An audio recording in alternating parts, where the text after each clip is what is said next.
परमात्मा श्री कृष्ण की वाणी गीता गुरु शिष्य संवाद है।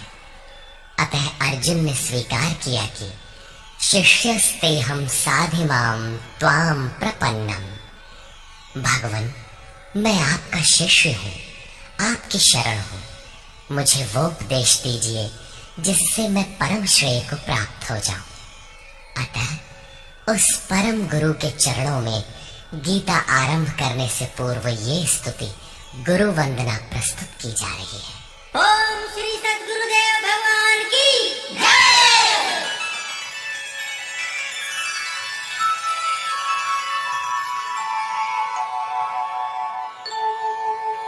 जय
ओम जय गुरुदेवा जय गुरुदेव जय गुरुदेवा जय गुरुदेव ओम जय गुरुदेवा जय गुरुदेव जय गुरुदेवा जय गुरुदेव ओम जय गुरुदेवा जय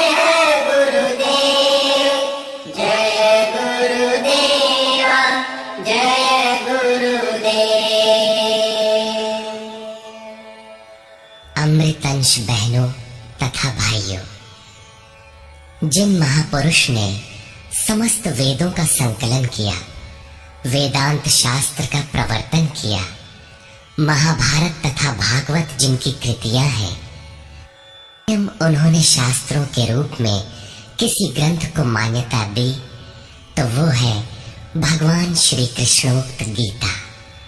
तरह तरह की पूजा पद्धतियां, परस्पर विरोधी संगठन धर्म के नाम पर प्रचलित है, जबकि धर्म का लक्ष्य है एक परमात्मा की शोध। कल्याण स्वरूप वो परमात्मा एक है, उसे प्राप्त करने की निश्चित क्रिया का पालन धर्म है। जब परमात्मा एक है, उसे प्राप्त करने की क्रिया एक है, तो बहुत से पंथ क्यों? इसके समाधान के लिए प्रस्तुत है यथार्थ गीता का भावांश, ये गीता कैसेट। धर्म के सरल स्वरूप और उसकी प्राप्ति हेतु निर्धारित क्रिया का क्रमबद्ध तथा पूर्ण विवरण योगेश्वर श्री कृष्णोक्त गीता है। विश्व के प्रत्येक महापुरुष ने जो कुछ भी साधन बताया है, वो सब का सब तथा अनेक गोपनीय स्थितियों का स्पष्टीकरण अकेले गीता में है। इसलिए संपूर्ण मानव जाति के कल्याण का अतर्क शास्त्र गीता है। महाभारत में संकेत है कि जब कौरवों और पांडवों की सेनाएं आमने सामने खड़ी हो गईं, तो संपूर्ण निशांतर कौरवों में प्रवेश कर गए और सभी देवता पांडवों में। इस कथन से महर्षि व्यास ने स्पष्ट कर दिया कि गीता के सभी पात्र देवता या असुर हैं तथा प्रतीकात्मक है। प्रत्येक मनुष्य के अंतःकरण में दैवी और आसुरी दो प्रकृतियां अनादिकाल से हैं। दैवी शक्तियों के सहयोग से जब मनुष्य अपने आत्म स्वरूप की ओर अग्रसर होता है, तो काम, क्रोध, राग, द्वेष इत्यादि आसुरी वृत्तियां बाधा के रूप में आक्रमण करती हैं। उनका पार पाना ही वास्तविक युद्ध है। अर्जुन श्रेय के लिए विकल था। उसकी दृष्टि में श्रेय का उपाय था कुल धर्म, पिंडोदक क्रिया, वर्ण संकर से बचाव, कुल क्षय से बचने के लिए युद्ध न करना इत्यादि। मात्र इतनी सी शंका के समाधान हेतु भगवान को उसे 18 अध्याय गीता समझानी पड़ी। अंत में पूछा कि क्या तेरा मोह नष्ट हुआ? अर्जुन ने स्वीकार किया कि भगवान, मेरा मोह नष्ट हो गया और अब मैं वैसा ही करूंगा जैसा भगवान ने उपदेश दिया है। वस्तुतः ये केवल अर्जुन की शंका नहीं थी, बल्कि मानव मात्र की शंका है कि श्रेय क्या है, उसे कैसे प्राप्त करें।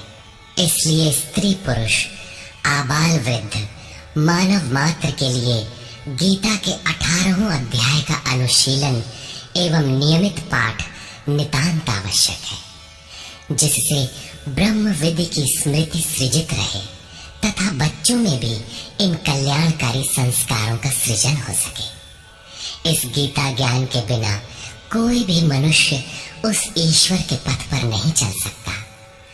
अक्षय सुख, शाश्वत शांति, लोक में समृद्धि तथा मूल शंका समाधान हेतु इन कैसेटों का संकलन किया गया है।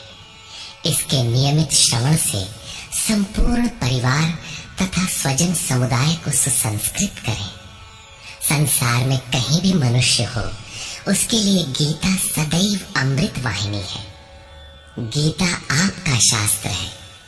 गौरव का विषय है कि 5000 वर्ष से भी अधिक अंतराल के बाद श्री कृष्ण का यथार्थ गायन आपके सम्मुख है। जन्म जन्मांतर की रूढ़ियों से ग्रस्त मस्तिष्क को स्वच्छ कर चिंतन के प्रशस्त पथ पर चलने के लिए इन कैसेटों का प्रसारण प्रातः अवश्य करें।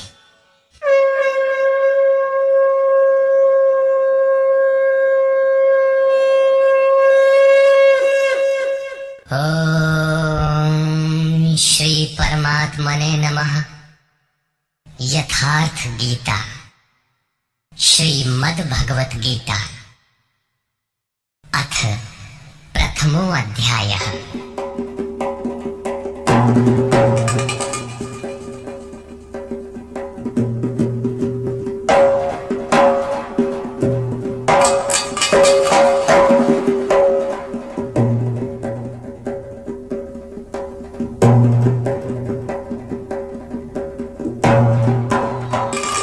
धृतराष्ट्र उवाच।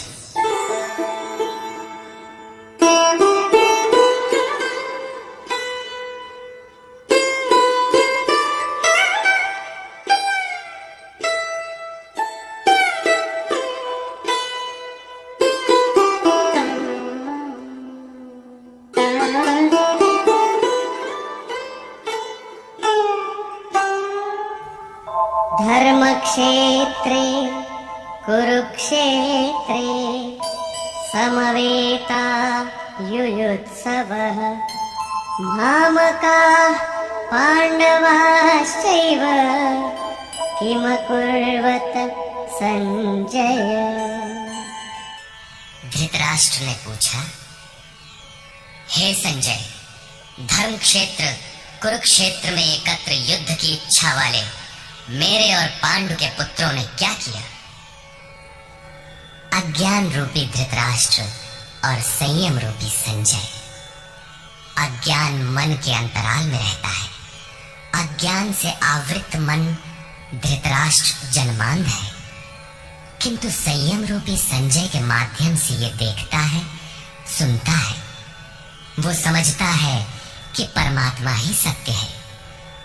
फिर भी जब तक इससे उत्पन्न मोह रूपी दुर्योधन जीवित है, इसकी दृष्टि सदैव कौरवों पर रहती है, विकारों पर ही रहती है। धर्म एक क्षेत्र है। जब हृदय देश में दैवी संपत्ति का बाहुल्य होता है तो यह शरीर धर्म क्षेत्र बन जाता है, और जब इसमें आसुरी संपत्ति का बाहुल्य होता है तो यह शरीर कुरुक्षेत्र बन जाता है। कुरु अर्थात करो। ये शब्द आदेशात्मक है। भगवान श्री कृष्ण कहते हैं, प्रकृति से उत्पन्न तीनों गुणों द्वारा परवश होकर मनुष्य कर्म करता है। वो क्षण मात्र भी कर्म किए बिना नहीं रह सकता। गुण उससे करा लेते हैं। तीनों गुण मनुष्य को देवता से कीट पर्यंत शरीरों में ही बांधते हैं। जब तक प्रकृति और प्रकृति से उत्पन्न गुण जीवित है, तब तक कुरु लगा रहेगा। अतः जन्म मृत्यु वाला क्षेत्र, विकारों वाला क्षेत्र कुरुक्षेत्र है, और परम धर्म परमात्मा में प्रवेश दिलाने वाली पुण्यमयी प्रवृत्तियों का क्षेत्र धर्म क्षेत्र है। पुरातत्वविद पंजाब में काशी प्रयाग के मध्य तथा अनेकानेक स्थलों पर कुरुक्षेत्र की शोध में लगे हैं, किंतु गीताकार ने स्वयं बताया है कि जिस क्षेत्र में यह युद्ध हुआ वो कहाँ है। इदं शरीरम कौन्तेय क्षेत्र मित्य भिधीयते। अर्जुन, ये शरीर ही क्षेत्र है, और जो इसको जानता है, इसका पार पा लेता है, वो क्षेत्रज्ञ है। आगे इन्होंने क्षेत्र का विस्तार बताया, जिसमें 10 इंद्रियां, मन, बुद्धि, अहंकार, 5 विकार और 3 गुणों का वर्णन है। शरीर ही क्षेत्र है, एक अखाड़ा है। इसमें लड़ने वाली प्रवृत्तियां 2 हैं, दैवी संपद और आसुरी संपद। पांडु की संतान और धृतराष्ट्र की संतान सजातीय और विजातीय प्रवृत्तियां। अनुभवी महापुरुष की शरण जाने पर इन दोनों प्रवृत्तियों में संघर्ष का सूत्रपात होता है। ये क्षेत्र क्षेत्रज्ञ का संघर्ष है, और यही वास्तविक युद्ध है। विश्व युद्धों से इतिहास भरा पड़ा है, किंतु उनमें जीतने वालों को भी शाश्वत विजय नहीं मिलती। ये तो आपसी बदले हैं। प्रकृति का सर्वथा शमन करके प्रकृति से परे की सत्ता का दिग्दर्शन करना और उसमें प्रवेश पाना ही वास्तविक विजय है। यही एक ऐसी विजय है जिसके पीछे हार नहीं है। यही मुक्ति है जिसके पीछे जन्म मृत्यु का बंधन नहीं है। इस प्रकार अज्ञान से आच्छादित प्रत्येक मन संयम के द्वारा जानता है कि क्षेत्र क्षेत्रज्ञ के युद्ध में क्या हुआ। अब जैसा जिसके संयम का उत्थान है, वैसे वैसे उसे दृष्टि आती जाएगी। संजय उवाच। दृष्ट्वा तु पाण्डवानीकं व्यूढं दुर्योधनस्तदा आचार्यमुपसंगम्य राजा वचनमब्रवीत्। उस समय राजा दुर्योधन ने व्यूह रचना युक्त पांडवों की सेना को देखकर द्रोणाचार्य के पास जाकर ये वचन कहा। द्वैत के आचरण ही द्रोणाचार्य है। जब जानकारी हो जाती है कि हम परमात्मा से अलग हो गए हैं, वहां उसकी प्राप्ति के लिए तड़प पैदा हो जाती है। तभी हम गुरु की तलाश में निकलते हैं।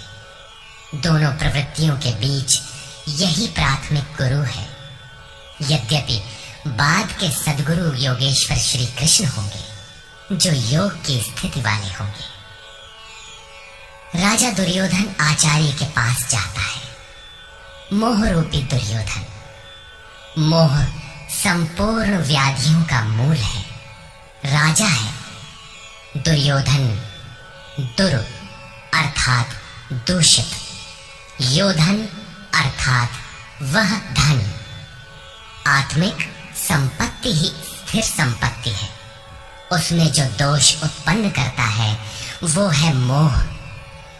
ये प्रकृति की ओर खींचता है और वास्तविक जानकारी के लिए प्रेरणा भी प्रदान करता है। मोह है तभी तक पूछने का प्रश्न भी है, अन्यथा सभी पूर्ण ही हैं। अतः व्यूह रचना युक्त पांडवों की सेना को देखकर, अर्थात पुण्य से प्रवाहित सजातीय वृत्तियों को संगठित देखकर, मोह रूपी दुर्योधन ने गुरु द्रोण के पास जाकर यह कहा। पश्यैतां पाण्डुपुत्राणाम् आचार्य महतीं च मो व्यूढां द्रुपदपुत्रेण तव शिष्येण धीमता। हे आचार्य, आपके बुद्धिमान शिष्य द्रुपद पुत्र धृष्टद्युम्न द्वारा व्यूहाकार खड़ी की हुई पांडु पुत्रों की इस भारी सेना को देखिए। शाश्वत अचल पद में आस्था रखने वाला दृढ़ मन ही धृष्टद्युम्न है। यही पुण्यमयी प्रवृत्तियों का नायक है।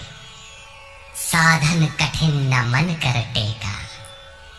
साधन कठिन नहीं, मन की दृढ़ता कठिन होनी चाहिए। अब देखें सेना का विस्तार। अत्र शूरा महेश्वासा भीमार्जुन समायुधि युयुधानो विराटश्च द्रुपदश्च महारथः। इस सेना में महेश्वासा, महान ईश में वास दिलाने वाले भाव रूपी भीम, अनुराग रूपी अर्जुन के समान बहुत से शूरवीर, जैसे सात्विकता रूपी सात्यकी, विराट, सर्वत्र ईश्वरी प्रवाह की धारणा, महारथी राजा द्रुपद अर्थात अचल स्थिति, तथा धृष्टकेतुश्चेकितानः काशीराजश्च वीर्यवान् पुरुजित् कुन्तिभोजश्च शैब्यश्च नरपुङ्गवः। धृष्टकेतु दृढ़ कर्तव्य, चेकितानः जहां भी जाए वहां से चित्त को खींचकर इष्ट में स्थिर करना, काशीराजः काया रूपी काशी में ही वो साम्राज्य है, पुरुजित स्थूल सूक्ष्म और कारण शरीरों पर विजय दिलाने वाला पुरुजित, कुंती भोजः कर्तव्य से भव पर विजय, नरों में श्रेष्ठ शैव्य अर्थात सत्य व्यवहार। युधामन्युश्च विक्रान्तः उत्तमौजाश्च वीर्यवान् सौभद्रो द्रौपदेयाश्च सर्व एव महारथाः। और पराक्रमी युधामन्यु, युद्ध के अनुरूप मन की धारणा, उत्तमौजाः शुभ की मस्ती, सुभद्रा पुत्र अभिमन्यु। जब शुभ आधार आ जाता है तो मन भय से रहित हो जाता है। ऐसा शुभ आधार से उत्पन्न अभय मन, ध्यान रूपी द्रौपदी के पांचों पुत्र वात्सल्य, लावण्य, सौम्यता, स्थिरता, सहृदयता, सब के सब महारथी हैं। साधन पथ पर संपूर्ण योग्यता के साथ चलने की क्षमताएं हैं। इस प्रकार दुर्योधन ने पांडव पक्ष के 15-20 नाम गिनाए, जो दैवी संपद के महत्वपूर्ण अंग है। विजातीय प्रवृत्ति का राजा होते हुए भी मोह ही सजातीय प्रवृत्तियों को समझने के लिए बाध्य करता है। दुर्योधन अपना पक्ष संक्षेप में कहता है, यदि कोई बाह्य युद्ध होता तो अपनी फौज बढ़ा चढ़ा कर गिनाता, विकार कम गिनाए गए, क्योंकि उन पर विजय पाना है, वे नाशवान हैं। केवल 5-7 विकार बताए गए जिनके अंतराल में संपूर्ण बहिर्मुखी प्रवृत्ति विद्यमान है, जैसे अस्माकं तु विशिष्टाये तान्निबोध द्विजोत्तम नायका मम सैन्यस्य संज्ञार्थं तान् ब्रवीमि ते। द्विजोत्तम, हमारे पक्ष में जो प्रधान हैं उन्हें भी आप समझ लें। आपको जानने के लिए मेरी सेना के जो नायक हैं उनको कहता हूं। बाह्य युद्ध में सेनापति के लिए द्विजोत्तम संबोधन असामयिक है। वस्तुतः गीता अंतःकरण की 2 प्रवृत्तियों का संघर्ष है, जिसमें द्वैत का आचरण ही द्रोण है। जब तक हम लेश मात्र भी आराध्य से अलग हैं, तब तक प्रकृति विद्यमान है, द्वैत बना है। इस द्वि पर जय पाने की प्रेरणा प्रथम गुरु द्रोणाचार्य से मिलती है। अधूरी शिक्षा ही पूर्ण जानकारी के लिए प्रेरणा प्रदान करती है। वो पूजा स्थली नहीं, वहां शौर्य सूचक संबोधन होना चाहिए। विजातीय प्रवृत्ति के नायक कौन कौन हैं?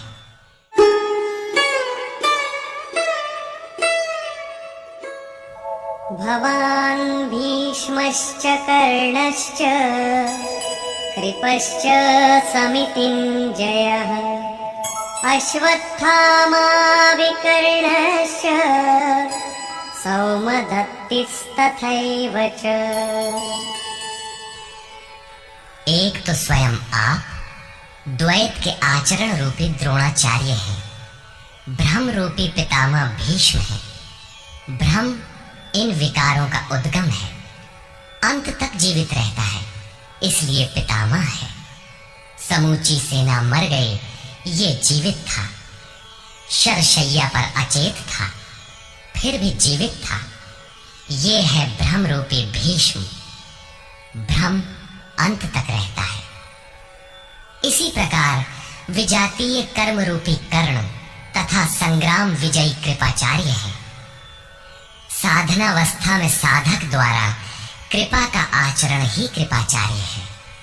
भगवान कृपाधाम है और प्राप्ति के पश्चात संत का भी वही स्वरूप है। किंतु साधन काल में जब तक हम अलग हैं, परमात्मा अलग है। विजातीय प्रवृत्ति जीवित है, मोहमयी घिराव है। ऐसी परिस्थिति में साधक यदि कृपा का आचरण करता है तो वो नष्ट हो जाता है।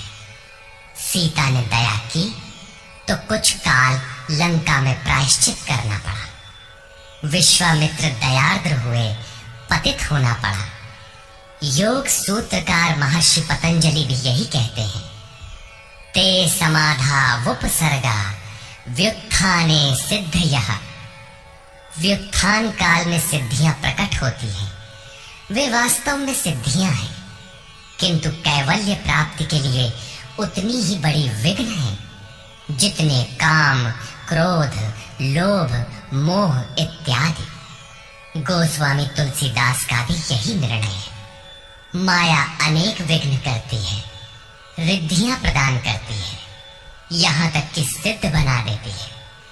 ऐसी अवस्था वाला साधक बगल से निकल भर जाए, मरणासन रोगी भी जी उठेगा। वो भले ठीक हो जाए, किंतु साधक उसे अपनी देन मान बैठे तो नष्ट हो जाएगा। एक रोगी के स्थान पर हजारों रोगी घेर लेंगे। भजन चिंतन का क्रम अवरुद्ध हो जाएगा और उधर बहकते बहकते प्रकृति का बाहुल्य हो जाएगा। यदि लक्ष्य दूर है और साधक कृपा करता है तो कृपा का अकेला आचरण ही समितिंजय समूची सेना को जीत लेगा। इसलिए साधक को पूर्ति पर्यंत इससे सतर्क रहना चाहिए। दया बिनु संत कसाई, दया करी तो आफत आई। लेकिन अधूरी अवस्था में ये विजातीय प्रवृत्ति का दुर्धर्ष योद्धा है। इसी प्रकार आसक्ति रूपी अश्वत्थामा, विकल्प रूपी विकर्ण और भ्रममयी श्वास ही भूरिश्रवा है। ये सभी बहिर्मुखी प्रवाह के नायक हैं।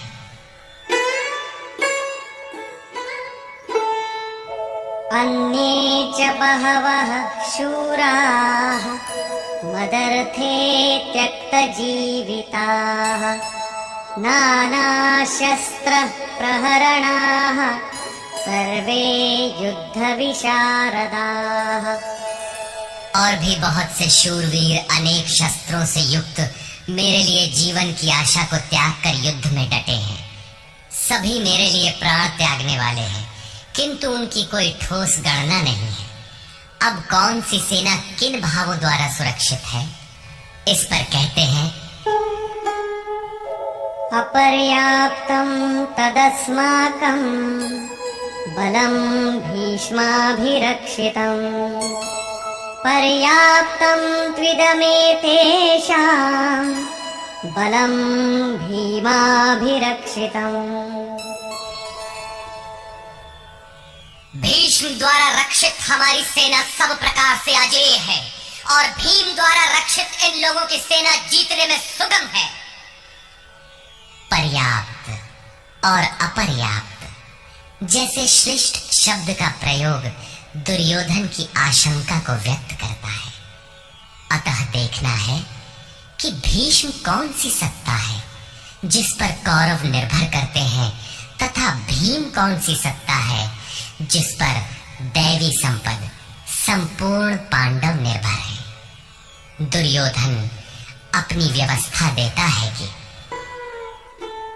अयनेषु च सर्वेषु यथा भागमवस्थिताः भीष्ममेवाभिरक्षन्तु भवन्तः सर्व एव हि।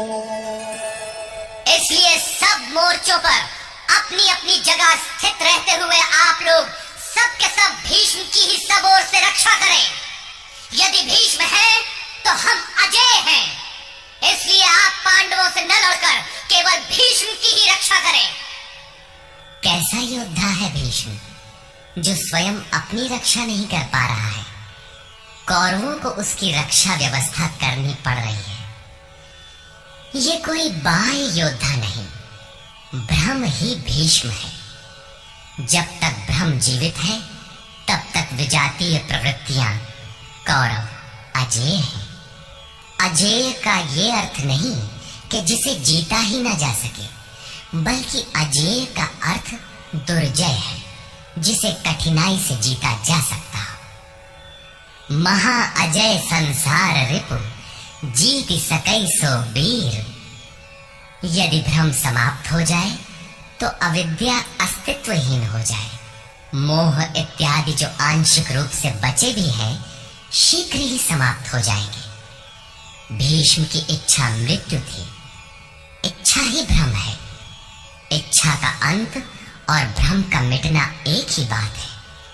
इसी को संत कबीर ने सरलता से कहा, इच्छा काया इच्छा माया इच्छा जग उपजाया। कह कबीर जे इच्छा विवर्जित ताका पार न पाया। जहां भ्रम नहीं होता वो अपार और अव्यक्त है। इस शरीर के जन्म का कारण इच्छा है। इच्छा ही माया है और इच्छा ही जगत की उत्पत्ति का कारण है। सो कामयत तदैक्षत बहुश्याम प्रजायेय इति। कबीर कहते हैं, जो इच्छाओं से सर्वथा रहित हैं, तिनका पार न पाया। वे अपार अनंत असीम तत्व में प्रवेश पा जाते हैं। यो कामो निष्काम आप्त काम आत्म कामो न तस्य प्राणा उत्क्रामन्ति ब्रह्म व सन ब्रह्माप्येति। जो कामनाओं से रहित आत्मा में स्थिर आत्म स्वरूप है, उसका कभी पतन नहीं होता। वो ब्रह्म के साथ एक हो जाता है। आरंभ में इच्छाएं अनंत होती है और अंततो गत्वा परमात्म प्राप्ति की इच्छा शेष रहती है। जब ये इच्छा भी पूरी हो जाती है, तब इच्छा भी मिट जाती है। यदि उससे भी बड़ी कोई वस्तु होती तो आप उसकी इच्छा अवश्य करते। जब उससे आगे कोई वस्तु है ही नहीं, तो इच्छा किसकी होगी? जब प्राप्त होने योग्य कोई वस्तु अप्राप्त न रह जाए, तो इच्छा भी समूल नष्ट हो जाती है और इच्छा के मिटते ही ब्रह्म का सर्वथा अंत हो जाता है। यही भीष्म की इच्छा मृत्यु है।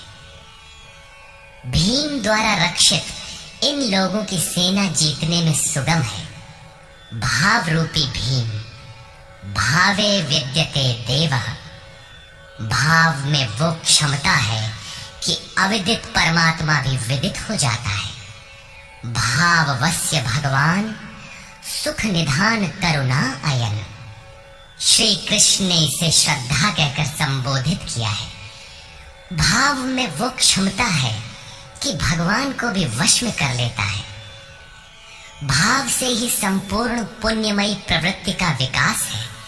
ये पुण्य का संरक्षक है तो इतना बलवान कि परम देव परमात्मा को संभव बनाता है, किंतु साथ ही इतना कोमल भी है कि आज भाव है तो कल अभाव में बदलते देर नहीं लगती। इष्ट में लेश मात्र भी त्रुटि प्रतीत होने पर भाव डगमगा जाता है।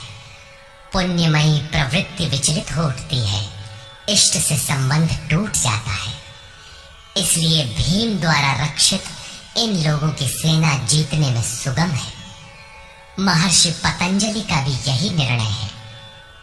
स तु दीर्घकाल नैरंतर्य सत्कारा सेवितो दृढ़ भूमि। दीर्घ काल तक निरंतर श्रद्धा भक्ति पूर्वक किया हुआ साधन ही दृढ़ हो पाता है।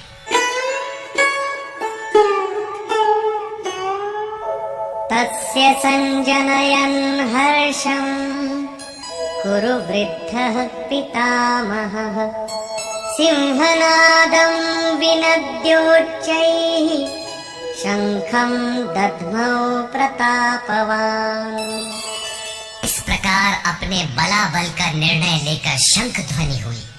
शंख ध्वनि पात्रों के पराक्रम की घोषणा है कि जीतने पर कौन सा पात्र आपको क्या देगा।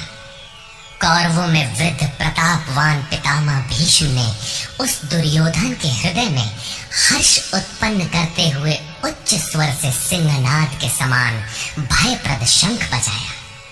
सिंह प्रकृति से भयावह पहलू का प्रतीक है। घोर जंगल के नीरव एकांत में शेर की दहाड़ कान में पड़ जाए तो रोंगटे खड़े हो जाएंगे, हृदय कांपने लगेगा। यद्यपि शेर आपसे मीलों दूर है। भय प्रकृति में होता है, परमात्मा में नहीं। वो तो अभय सत्ता है। ब्रह्म रूपी भीष्म यदि विजयी होता है तो प्रकृति के जिस भयारण्य में आप हैं, उससे भी अधिक भय के आवरण में बांध देगा। भय की एक परत और बढ़ जाएगी, भय का आवरण घना हो उठेगा।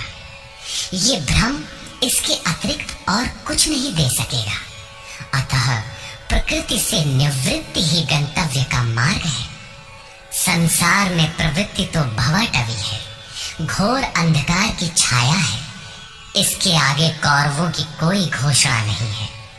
कौरवों की ओर से कई बाजे एक साथ बजे, किंतु कुल मिलाकर वे भी भय ही प्रदान करते हैं, इससे अधिक कुछ नहीं। प्रत्येक विकार कुछ न कुछ भय तो देता ही है। इसलिए उन्होंने भी घोषणा की, ततः शंखाश्च भैर्यश्च पणवानकगोमुखाः सहसैवाभ्यहन्यन्त सशब्दस्तु मूलोऽभवत्। तदनंतर तदनंतर अनेक शंख, नगारे, ढोल और नरसिंहादि बाजे एक साथ ही बजे। उनका शब्द भी बड़ा भयंकर हुआ। भय का संचार करने के अतिरिक्त कौरवों की कोई घोषणा नहीं है। बहिर्मुखी विजातीय प्रवृत्ति सफल होने पर मोहमय बंधन और घना कर देती है। अब पुण्यमयी प्रवृत्तियों की ओर से घोषणाएं हुई, जिनमें पहली घोषणा योगेश्वर श्री कृष्ण की है।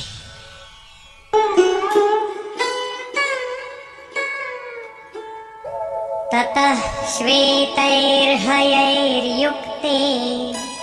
महति स्यन्दने स्थितौ माधव पाण्डवश्चैव दिव्यौ शंखौ प्रदध्मतु। इसके उपरांत श्वेत घोड़ों से युक्त, जिनमें लेश मात्र कालिमा दोष नहीं है, श्वेत सात्विक निर्मलता का प्रतीक है। महति स्यन्दने, महान रथ पर बैठे हुए योगेश्वर श्री कृष्ण और अर्जुन ने भी अलौकिक शंख बजाए। अलौकिक का अर्थ है लोकों से परे, मृत्युलोक, देवलोक, ब्रह्मलोक। जहां तक जन्म मरण का भय है, उन समस्त लोकों से परे पारलौकिक, पारमार्थिक स्थिति प्रदान करने की घोषणा योगेश्वर श्री कृष्ण की है। सोने चांदी काठ का रथ नहीं, रथ अलौकिक, शंख अलौकिक, अतः घोषणा भी अलौकिक ही है।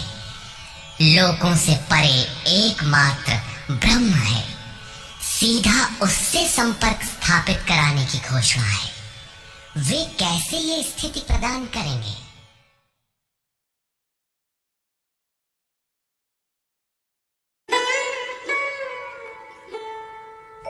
पाञ्चजन्यं ऋषिकेशो देवदत्तं धनञ्जयः पौण्ड्रं दध्मौ महाशङ्खं भीमकर्मावृकोदरः।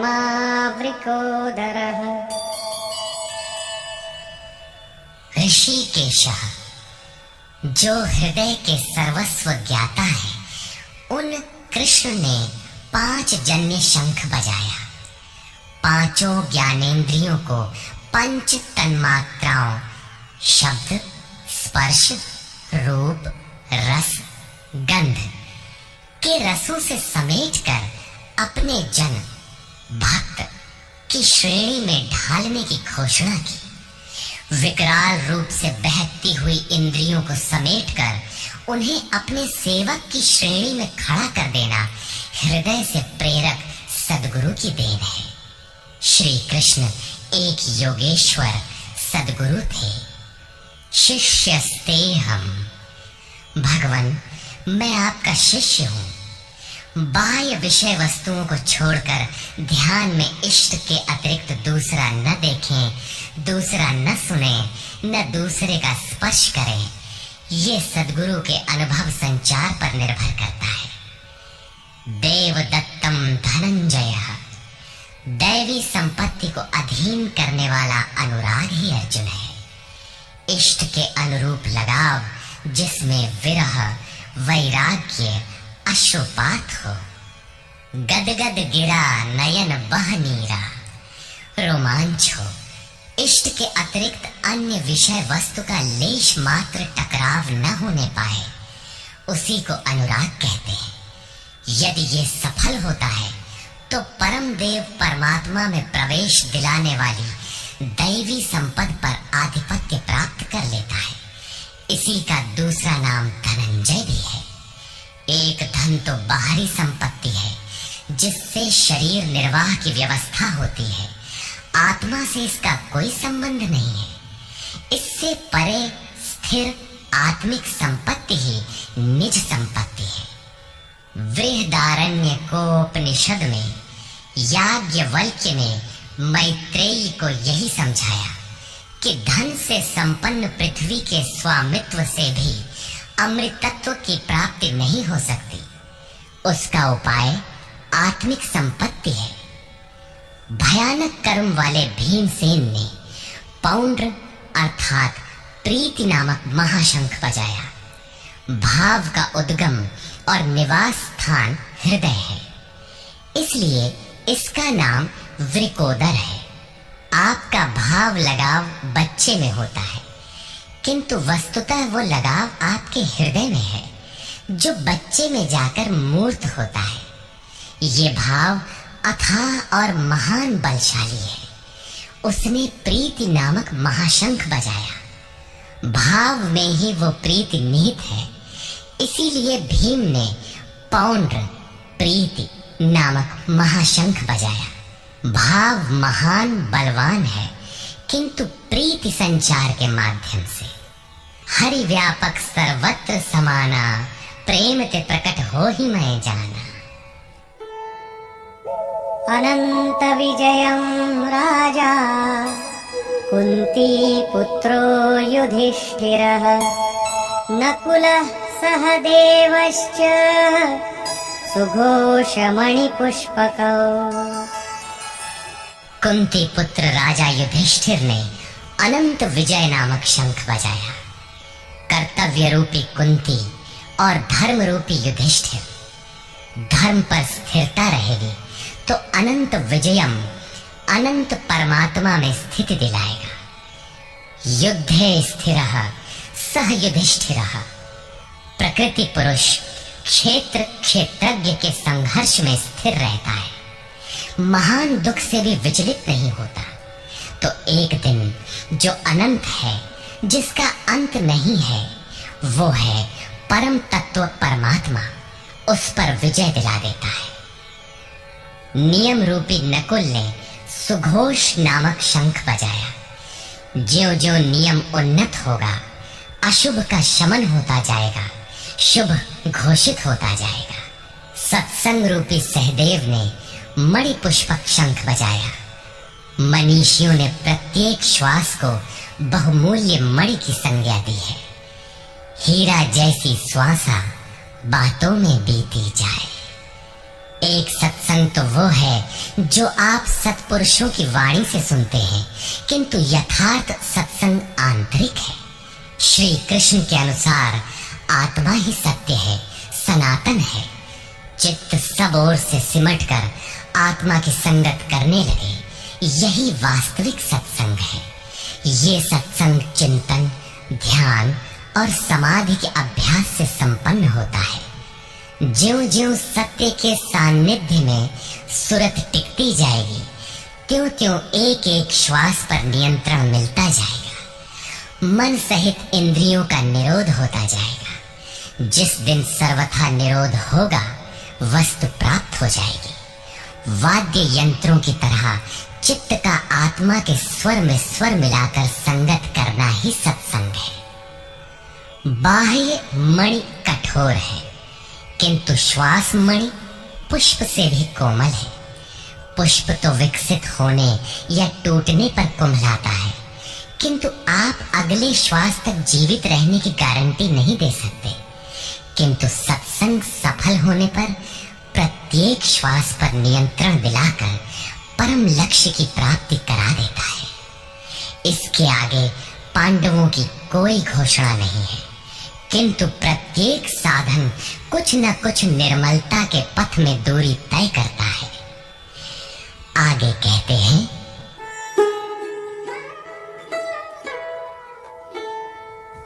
काश्यश्च परमेश्वासः शिखण्डी च महारथः धृष्टद्युम्नो विराटश्च सात्यकिश्चापराजितः।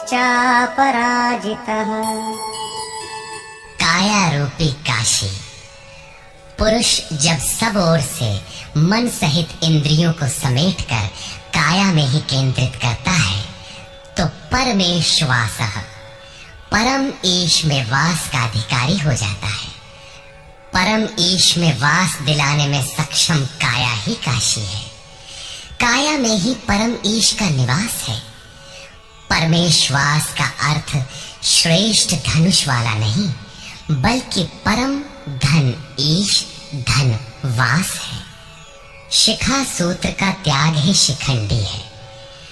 आजकल लोग सिर के बाल कटा लेते हैं और सूत्र के नाम पर गले की जनेऊ हटा लेते हैं, अग्नि जलाना छोड़ देते हैं।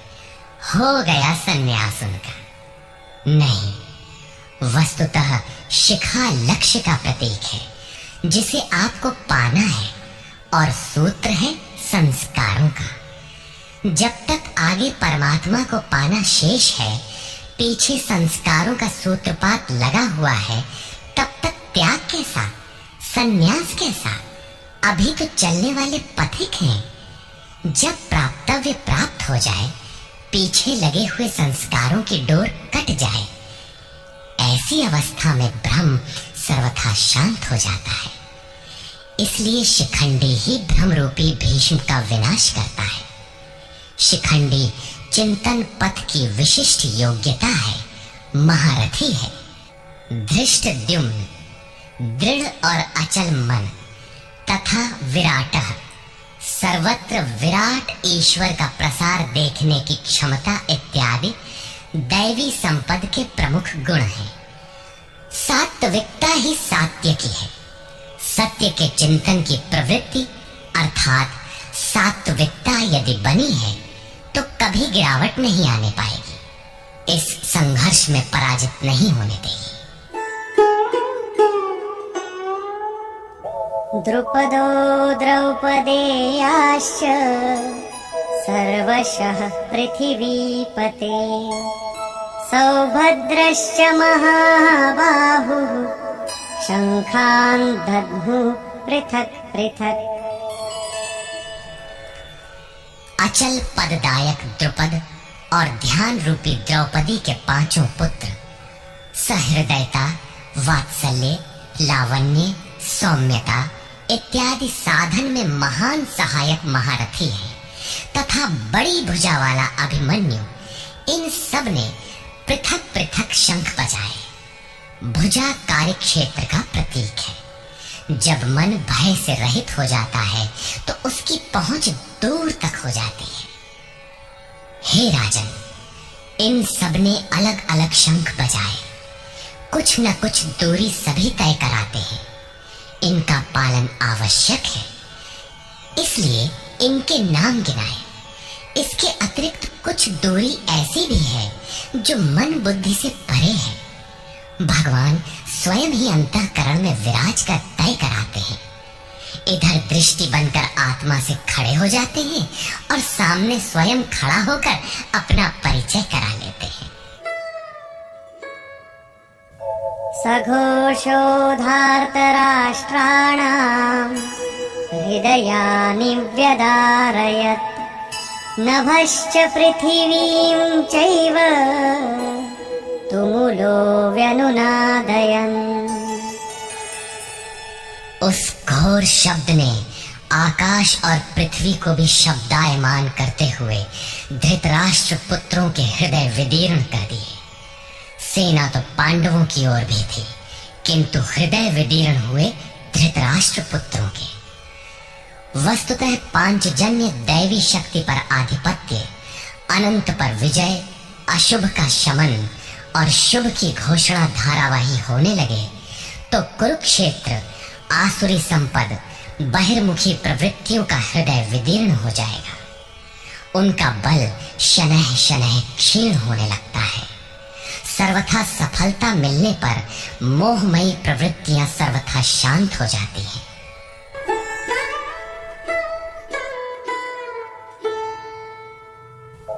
अथ व्यवस्थितान् दृष्ट्वा धार्तराष्ट्रान् कपिध्वजः प्रवृत्ते शस्त्रसम्पाते धनुरुद्यम्य पाण्डवः ऋषिकेशं तदा वाक्यम् इदमाह महीपते सेनयोरुभयोर्मध्ये रथं स्थापयमेच्युत। संयम रूपी संजय ने अज्ञान से आवृत मन को समझाया कि हे राजन, उसके उपरांत कपिध्वजः वैराग्य रूपी हनुमान वैराग्य ही ध्वज है, जिसका ध्वज राष्ट्र का प्रतीक माना जाता है। कुछ लोग कहते हैं ध्वजा चंचल थी, इसलिए कपिध्वज कहा गया, किंतु नहीं, यहाँ कपि साधारण बंदर नहीं, स्वयं हनुमान थे, जिन्होंने मान अपमान का हनन किया था। सममान निरादर आदरहीन, प्रकृति की देखी सुनी वस्तुओं से, विषयों से राग का त्याग ही वैराग्य है। अतः वैराग्य ही जिसकी ध्वजा है, उस अर्जुन ने व्यवस्थित रूप से धृतराष्ट्र पुत्रों को खड़े देखकर शस्त्र चलने की तैयारी के समय धनुष उठाकर ऋषिकेशम, जो हृदय के सर्वस्व ज्ञाता है, उन योगेश्वर श्री कृष्ण से ये वचन कहा, हे अच्युत, जो कभी च्युत नहीं होता, मेरे रथ को दोनों सेनाओं के बीच खड़ा करिए। यहाँ सारथी को दिया गया आदेश नहीं, इष्ट सदगुरु से की गई प्रार्थना है, किस लिए खड़ा करें?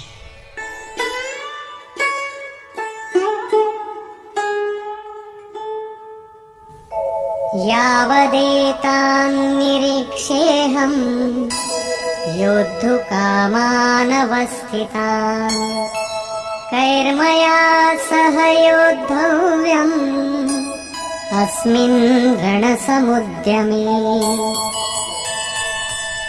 जब तक मैं स्थित हुए युद्ध की कामना वालों को अच्छी प्रकार देख न लूं कि इस युद्ध के उद्योग में मुझे किन किन के साथ युद्ध करना योग्य है, इस युद्ध व्यापार में मुझे किन किन के साथ युद्ध करना है।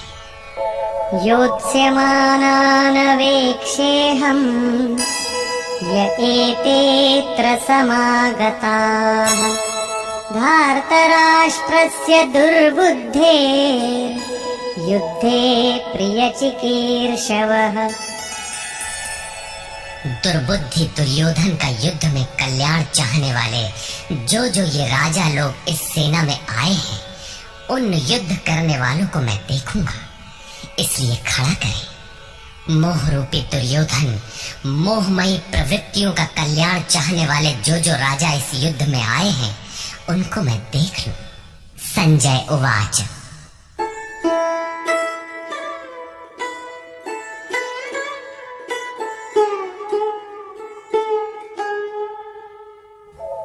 एवमुक्तो ऋषिकेशो गुडाकेशेन भारत सेनयोरुभयोर्मध्ये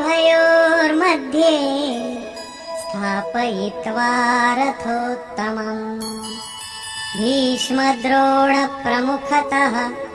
सर्वेषां च महीक्षिताम् उवाच पार्थ पश्यैतान् समवेतान् कुरुनीति। संजय बोला, निद्रा जयी अर्जुन द्वारा इस प्रकार कहे जाने पर हृदय के ज्ञाता श्री कृष्ण ने दोनों सेनाओं के बीच भीष्म, द्रोण और महीक्षिताम शरीर रूपी पृथ्वी पर अधिकार जमाए हुए संपूर्ण राजाओं के बीच उत्तम रथ को खड़ा करके कहा कि पार्थ, इन इकट्ठे हुए कौरवों को देख, यहाँ उत्तम रथ सोने चांदी का रथ नहीं है। संसार में उत्तम की परिभाषा नश्वर शरीर के प्रति अनुकूलता प्रतिकूलता से की जाती है। ये परिभाषा अपूर्ण है। जो हमारे आत्मा हमारे स्वरूप का सदैव साथ दे, वही उत्तम है, जिसके पीछे अनुत्तम मलिनता न हो। तत्रापश्यत् स्थितान् पार्थः पितॄनथ पितामहान् आचार्यान् मातुलान् भ्रातॄन् पुत्रान् पौत्रान् सखींस्तथा श्वशुरान् सुहृदश्चैव सेनयोरुभयोरपि। इसके उपरांत अचूक लक्ष्य वाले पार्थिव शरीर को रथ बनाने वाले पार्थ ने उन दोनों सेनाओं में स्थित पिता के भाइयों को, पितामहों को, आचार्यों को, मामाओं को, भाइयों को, पुत्रों को, पौत्रों को, मित्रों को, श्वसुरों को और सुहृदों को देखा।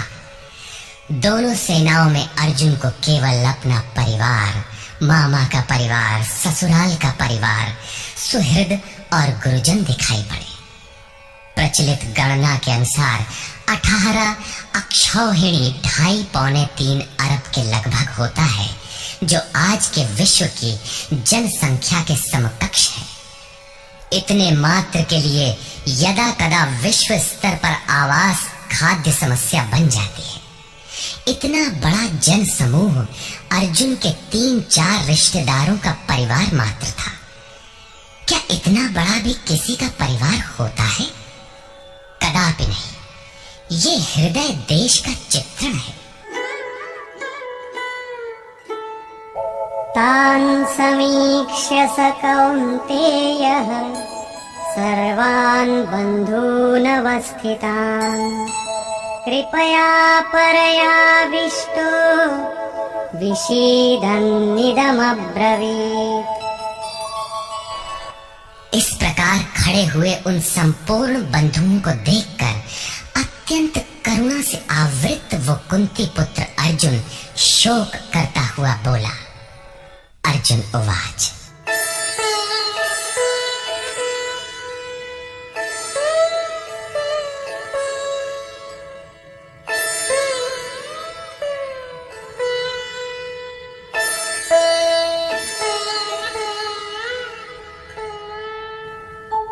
दृष्ट्वेमं स्वजनं कृष्ण युयुत्सुं समुपस्थितम् सीदन्ति मम गात्राणि मुखं च परिशुष्यति वेपथुश्च शरीरे मे रोमहर्षश्च जायते। हे कृष्ण, इस युद्ध की इच्छा वाले खड़े हुए स्वजन समुदाय को देखकर मेरे अंग शिथिल हुए जाते हैं, मुख सूखा जाता है और मेरे शरीर में कंप तथा रोमांच हो रहा है। इतना ही नहीं, गांडीवं स्रंसते हस्तात् त्वक्चैव परिदह्यते न च शक्नोम्यवस्थातुं भ्रमतीव च मे मनः। हाथ से गांडीव गिरता है, त्वचा भी जल रही है। अर्जुन को ज्वर सा हो आया, संतप्त हो उठा कि ये कैसा युद्ध है जिसमें स्वजन ही खड़े हैं। अर्जुन को भ्रम हो गया। वो कहता है, अब मैं खड़ा रह पाने में भी अपने को असमर्थ पा रहा हूं। अब आगे देखने की सामर्थ्य नहीं है। निमित्तानि च पश्यामि विपरीतानि केशव न च श्रेयोनुपश्यामि हत्वा स्वजनमाहवे। हे केशव, इस युद्ध का लक्षण भी विपरीत ही देखता हूँ। युद्ध में अपने कुल को मारकर परम कल्याण भी नहीं देखता हूँ। कुल को मारने से कल्याण कैसे होगा?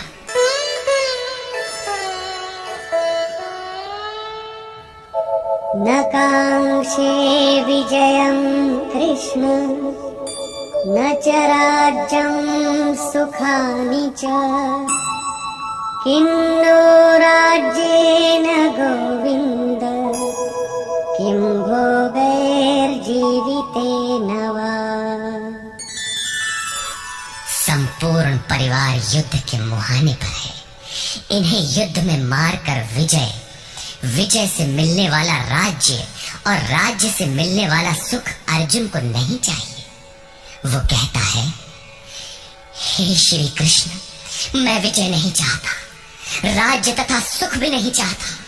हे गोविंद, हमें राज्य या भोग अथवा जीवन से भी क्या प्रयोजन है? क्यों?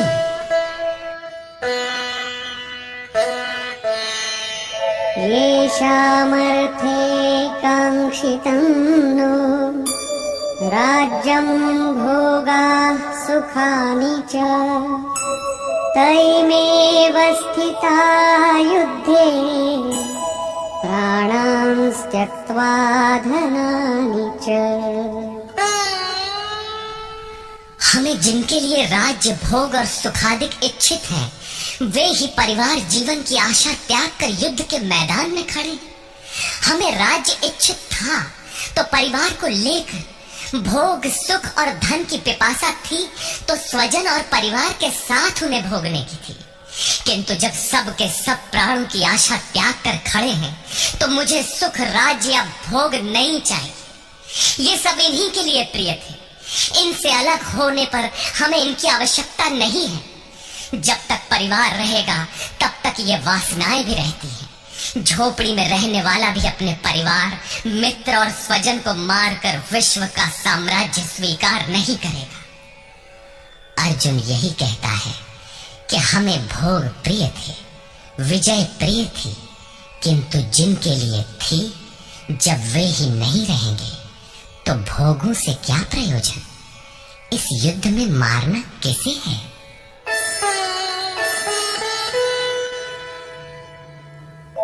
आचार्याः पितरः पुत्राः तथैव च पितामहाः मातुलाः श्वशुराः पौत्राः शालाः सम्बन्धिनस्तथा।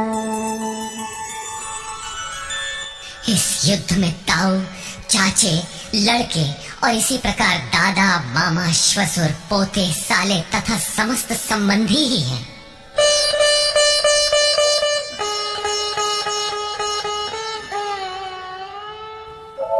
एतान्न हन्तुमिच्छामि घ्नतोऽपि मधुसूदन अपि त्रैलोक्यराज्यस्य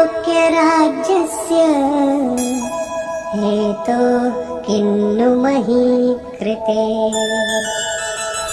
हे मधुसूदन, मुझे मारने पर भी अथवा 3 लोक के राज्य के लिए भी मैं इन सबको मारना नहीं चाहता। फिर पृथ्वी के लिए कहना ही क्या? 18 अक्षौहिणी सेना में अर्जुन को अपना परिवार ही दिखाई पड़ा। इतने अधिक स्वजन वास्तव में क्या है? वस्तुतः अनुराग ही अर्जुन है। भजन के आरंभ में प्रत्येक अनुरागी के समक्ष यही समस्या रही है। सभी चाहते हैं कि हम भजन करें, उस परम सत्य को पालें, किंतु किसी अनुभवी सद्गुरु के संरक्षण में कोई अनुरागी जब क्षेत्रज्ञ के संघर्ष को समझता है कि हमें किन से लड़ना है तो वो हताश हो जाता है। वो चाहता है कि हमारे पिता का परिवार, ससुराल का परिवार, मामा का परिवार, सुहृद, मित्र और गुरुजन साथ रहे, सभी सुखी रहें और इन सब की व्यवस्था करते हुए हम परमात्म स्वरूप की प्राप्ति भी कर लें। किंतु जब वो समझता है कि आराधना में अग्रसर होने के लिए परिवार छोड़ना होगा, इन संबंधों का मोह समाप्त करना होगा, तो वो अधीर हो उठता है। पूज्य महाराज जी कहा करते थे, मरना और साधु होना बराबर है। साधु के लिए सृष्टि में दूसरा कोई जीवित है भी, किंतु घर वालों के नाम पर कोई नहीं है। यदि कोई है तो लगाव है, मोह समाप्त कहाँ हुआ? जहां तक लगाव है उसका पूर्ण त्याग, उस लगाव के अस्तित्व मिटने पर ही उसकी विजय है। इन संबंधों का प्रसार ही तो जगत है, अन्यथा जगत में हमारा क्या है? तुलसीदास कहे चिद विलास जग बूझत बूझत बूझे। मन का प्रसार ही जगत है। योगेश्वर कृष्ण ने भी मन के प्रसार को ही जगत कहकर संबोधित किया। जिसने इसके प्रभाव को रोक लिया उसने चराचर जगत ही जीत लिया। इहैव तैर्जितः सर्गो येषां साम्ये स्थितं मनः।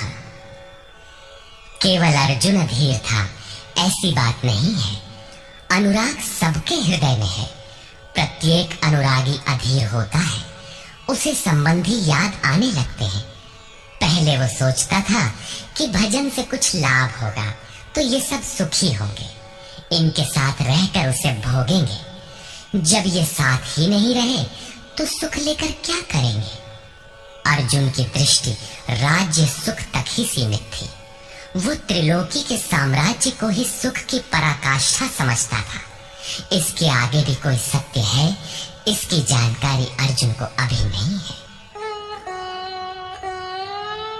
निहत्य धार्तराष्ट्रान्नः का प्रीतिः स्याज्जनार्दन पापमेवाश्रयेदस्मान् हत्वैतानाततायिनः।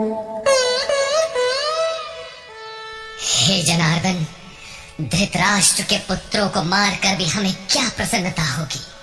जहां धृतराष्ट्र अर्थात धृष्टता का राष्ट्र है, उससे उत्पन्न मोह रूपी दुर्योधन इत्यादि को मारकर भी हमें क्या प्रसन्नता होगी। इन आतताइयों को मारकर हमें पाप ही तो लगेगा। जो जीवन यापन के तुच्छ लाभ के लिए अनीति अपनाता है वो आतताई कहलाता है। किंतु वस्तुतः इससे भी बड़ा आतताई वो है जो आत्मा के पथ में अवरोध उत्पन्न करता है। आत्मदर्शन में बाधक काम, क्रोध, लोभ, मोह आदि का समूह ही आतताई है। तस्मान्नार्हा वयं हन्तुं धार्तराष्ट्रान् स्वबान्धवान् स्वजनं हि कथं हत्वा सुखिनः स्याम माधव। इससे हे माधव, अपने बांधव धृतराष्ट्र के पुत्रों को मारने के लिए हम योग्य नहीं हैं। स्वबांधव कैसे? वे तो शत्रु थे ना। वस्तुतः शरीर के रिश्ते अज्ञान से उत्पन्न होते हैं। ये मामा है, ससुराल है, स्वजन समुदाय है, ये सब अज्ञान ही तो है। जब शरीर ही नश्वर है तब इसके रिश्ते ही कहाँ रहेंगे। मोह है तभी तक सुहृद है, हमारा परिवार है, हमारी दुनिया है। मोह नहीं तो कुछ भी नहीं। इसीलिए वे शत्रु भी अर्जुन को स्वजन दिखाई पड़े। वो कहता है कि अपने कुटुंब को मारकर हम कैसे सुखी होंगे। यदि अज्ञान और मोह न रहे तो कुटुंब का अस्तित्व न हो। ये अज्ञान ज्ञान का प्रेरक भी है। भर्तृहरि, तुलसी इत्यादि अनेक महानुभावों को वैराग्य की प्रेरणा पत्नी से मिली, तो कोई सौतेली माँ के व्यवहार से खिन्न होकर वैराग्य पथ पर अग्रसर हुआ दिखाई देता है।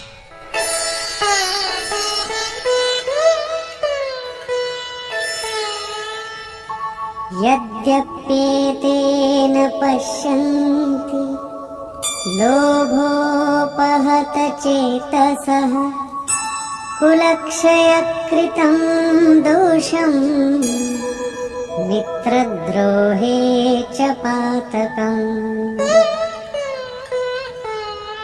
यद्यपि लोभ से भ्रष्ट चित्त हुए ये लोग कुल नाश के दोष और मित्र द्रोह के पाप को नहीं देखते हैं, ये उनकी कमी है। फिर भी कथं न ज्ञेयमस्माभिः पापादस्मान्निवर्तितुं कुलक्षयकृतं दोषं प्रपश्यद्भिर्जनार्दन। हे जनार्दन, कुल नाश से होने वाले दोषों को जानने वाले हम लोगों को इस पाप से हटने के लिए क्यों नहीं विचार करना चाहिए। मैं ही पाप करता हूँ ऐसी बात नहीं। आप भी भूल करने जा रहे हैं। कृष्ण पर भी आरोप लगाया। अभी वो समझ में अपने को कृष्ण से कम नहीं मानता। प्रत्येक नया साधक सद्गुरु की शरण जाने पर इसी प्रकार तर्क करता है और अपने को जानकारी में कम नहीं समझता। यही अर्जुन भी कहता है कि ये भले न समझे, किंतु हम आप तो समझदार हैं। कुल नाश के दोषों पर हमें विचार करना चाहिए। कुल नाश में दोष क्या है?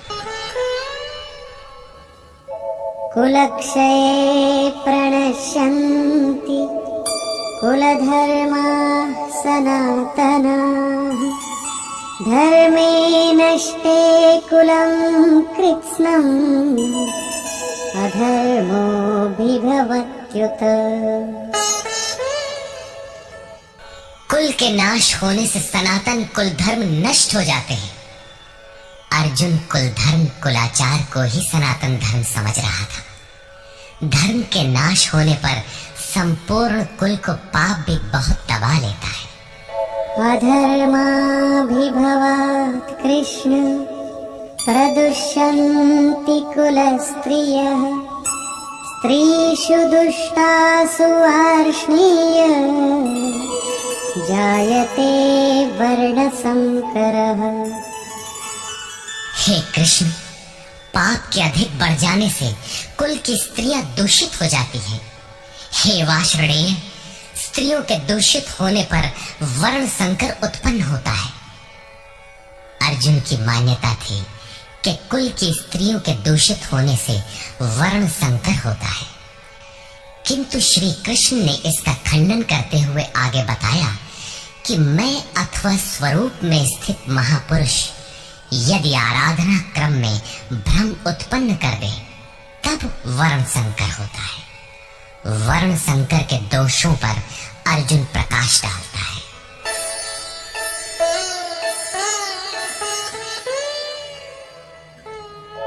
संकरो नरकायैव कुलघ्नानां कुलस्य च। पतन्ति पितरो येषां लुप्तपिण्डोदकक्रियाः। वर्ण संकर कुल घातियों और कुल को नरक में ले जाने के लिए ही होता है। लुप्त हुई पिंड क्रिया वाले इनके पितर लोग भी गिर जाते हैं। वर्तमान नष्ट हो जाता है। अतीत के पितर गिर जाते हैं और भविष्य वाले भी गिरेंगे। इतना ही नहीं, दोषैरेतैः कुलघ्नानां वर्णसंकरकारकैः उत्साद्यन्ते जातिधर्माः कुलधर्माश्च शाश्वताः। इन वर्ण संकर कारक दोषों से कुल और कुल घातियों के सनातन कुल धर्म और जाति धर्म नष्ट हो जाते हैं। अर्जुन मानता था कि कुल धर्म सनातन है, कुल धर्म ही शाश्वत है, किंतु श्री कृष्ण ने इसका खंडन किया और आगे बताया कि आत्मा ही सनातन शाश्वत धर्म है। वास्तविक सनातन धर्म को जानने से पहले मनुष्य धर्म के नाम पर किसी न किसी रूढ़ी को जानता है। ठीक इसी प्रकार अर्जुन भी जानता है जो कृष्ण के शब्दों में एक रूढ़ी है। उत्सन्न कुलधर्माणां मनुष्याणां जनार्दन नरके नियतं वासो भवतीत्यनुशुश्रुव। हे जनार्दन, नष्ट हुए कुल धर्म वाले मनुष्यों का अनंत काल तक नरक में वास होता है, ऐसा हमने सुना है। कुल धर्म ही नहीं नष्ट होता, बल्कि शाश्वत सनातन धर्म भी नष्ट हो जाता है। जब धर्म ही नष्ट हो गया तो ऐसे पुरुष का अनंत काल तक नरक में निवास होता है, ऐसा हमने सुना है, देखा नहीं, सुना है। अहो बत महत् पापं कर्तुं व्यवसिता यद्राज्यसुखलोभेन हन्तुं स्वजनमुद्यताः। अहो, शोक है कि हम लोग बुद्धिमान होकर भी महान पाप करने को तैयार हुए हैं। राज्य और सुख के लोभ से अपने कुल को मारने के लिए उद्यत हुए हैं। अभी अर्जुन अपने को कम ज्ञाता नहीं समझता। आरंभ में प्रत्येक साधक इसी प्रकार बोलता है। महात्मा बुद्ध का कथन है कि मनुष्य जब अधूरी जानकारी रखता है तो अपने को महान ज्ञानी समझता है, और जब आधे से आगे की जानकारी हासिल करने लगता है तो अपने को महान मूर्ख समझता है। ठीक इसी प्रकार अर्जुन भी अपने को ज्ञानी ही समझता है। वो कृष्ण को ही समझाता है कि उस पाप से परम कल्याण हो, ऐसी बात भी नहीं। केवल राज्य और सुख के लोभ में पड़कर हम लोग कुल नाश करने को उद्यत हुए हैं। महान भूल कर रहे हैं। हम ही भूल कर रहे हैं, ऐसी बात नहीं, आप भी भूल कर रहे हैं। एक धक्का कृष्ण को भी दिया। अंत में अर्जुन अपना निर्णय देता है। यदि मामप्रतीकारम् अशस्त्रं शस्त्रपाणयः धार्तराष्ट्रारणे हन्युः तन्मे क्षेमतरं भवेत्। यदि मुझ शस्त्र रहित न सामना करने वाले को शस्त्रधारी धृतराष्ट्र के पुत्र रण में मारे तो उनका वो मारना भी मेरे लिए अति कल्याणकारक होगा। इतिहास तो कहेगा कि अर्जुन समझदार था, जिसने अपनी बलि देकर युद्ध बचा लिया। लोग प्राणों की आहुति दे डालते हैं कि भोले भाले मासूम बच्चे सुखी रहे, कुल तो बचा रहे। मनुष्य विदेश चला जाए, वैभव पूर्ण प्रासाद में रहे, किंतु 2 दिन बाद उसे अपनी छोड़ी हुई झोपड़ी याद आने लगती है। मोह इतना प्रबल होता है। इसीलिए अर्जुन कहता है कि शस्त्रधारी धृतराष्ट्र के पुत्र मुझ न प्रतिकार करने वाले को रण में मार दे, तब भी वो मेरे लिए अति कल्याणकारी होगा, ताकि लड़के तो सुखी रहें। संजय उवाच।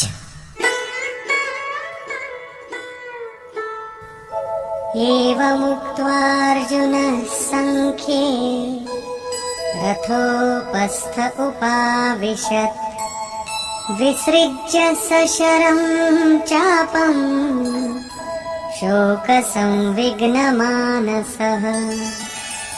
संजय बोला कि रणभूमि में शोक से उद्विग्न मन वाला अर्जुन इस प्रकार कहकर बाण सहित धनुष को त्याग कर रथ के पिछले भाग में बैठ गया, अर्थात क्षेत्र क्षेत्रज्ञ के संघर्ष में भाग लेने से पीछे हट गया।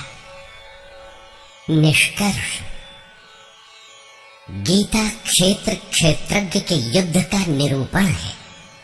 यह ईश्वरीय विभूतियों से संपन्न भगवत स्वरूप को दिखाने वाला गायन है। यह गायन जिस क्षेत्र में होता है वह युद्ध क्षेत्र शरीर है, जिसमें 2 प्रवृत्तियां हैं, धर्म क्षेत्र और कुरुक्षेत्र। उन सेनाओं का स्वरूप और उनके बल का आधार बताया। शंख ध्वनि से उनके पराक्रम की जानकारी मिली। तदनंतर जिस सेना से लड़ना है उसका निरीक्षण हुआ, जिसकी गणना 18 अक्षौहिणी अर्थात लगभग 6.5 अरब कही जाती है, किंतु वस्तुतः वे अनंत हैं। प्रकृति के दृष्टिकोण 2 है, एक इष्टोन्मुखी प्रवृत्ति दैवी संपद, दूसरी बहिर्मुखी प्रवृत्ति आसुरी संपद। दोनों प्रकृति ही है। एक इष्ट की ओर उन्मुख करती है, परम धर्म परमात्मा की ओर ले जाती है, और दूसरी प्रकृति में विश्वास दिलाती है। पहले दैवी संपद को साध कर आसुरी संपद का अंत किया जाता है, फिर शाश्वत सनातन परब्रह्म के दिग्दर्शन और उसमें स्थिति के साथ दैवी संपद की आवश्यकता शेष हो जाती है। युद्ध का परिणाम निकल आता है। अर्जुन को सैन्य निरीक्षण में अपना परिवार ही दिखाई पड़ता है जिसे मारना है। जहां तक संबंध है उतना ही जगत है। अनुराग के प्रथम चरण में पारिवारिक मोह बाधक बनता है। साधक जब देखता है कि मधुर संबंधों में इतना विच्छेद हो जाएगा जैसे वे थे ही नहीं, तो उसे घबराहट होने लगती है। स्वजना शक्ति को मारने में उसे अकल्याण दिखाई देने लगता है। वह प्रचलित रूढ़ियों में अपना बचाव ढूंढने लगता है, जैसा अर्जुन ने किया। उसने कहा, कुल धर्म ही सनातन धर्म है। इस युद्ध से सनातन धर्म नष्ट हो जाएगा। कुल की स्त्रियां दूषित होंगी। वर्ण संकर पैदा होगा जो कुल और कुल घातियों को अनंत काल तक नरक में ले जाने के लिए ही होता है। अर्जुन अपनी समझ से सनातन धर्म की रक्षा के लिए विकल है। उसने श्री कृष्ण से अनुरोध किया कि हम लोग समझदार होकर भी ये महान पाप क्यों करें। अर्थात श्री कृष्ण भी पाप करने जा रहे हैं। अंततोगत्वा पाप से बचने के लिए मैं युद्ध नहीं करूंगा, ऐसा कहता हुआ हताश अर्जुन रथ के पिछले भाग में बैठ गया। क्षेत्रज्ञ के संघर्ष से पीछे हट गया। टीकाकारों ने इस अध्याय को अर्जुन विषाद योग कहा है। अर्जुन अनुराग का प्रतीक है। सनातन धर्म के लिए विकल होने वाले अनुरागी का विषाद योग का कारण बनता है। यही विषाद मन को हुआ था। हृदय बहुत दुख लाग, जन्म गयो हरि भगति बिनु। संशय में पड़कर ही मनुष्य विषाद करता है। उसे संदेह था कि वर्ण संकर पैदा होगा जो नरक में ले जाएगा। सनातन धर्म के नष्ट होने का भी उसे विषाद था। अतः संशय विषाद योग का सामान्य नामकरण इस अध्याय के लिए उपयुक्त है। अतः ओम तत्सदिति श्रीमद् भगवद गीता सूपनिषत्सु ब्रह्म विद्यायाम योग शास्त्रे श्री कृष्णार्जुन संवादे संशय विषाद योगो नाम प्रथमोऽध्यायः। इस प्रकार स्वामी अगणानंद कृत श्रीमद् भगवद गीता के भाष्य यथार्थ गीता का प्रथम अध्याय पूर्ण होता है। हरि ओम।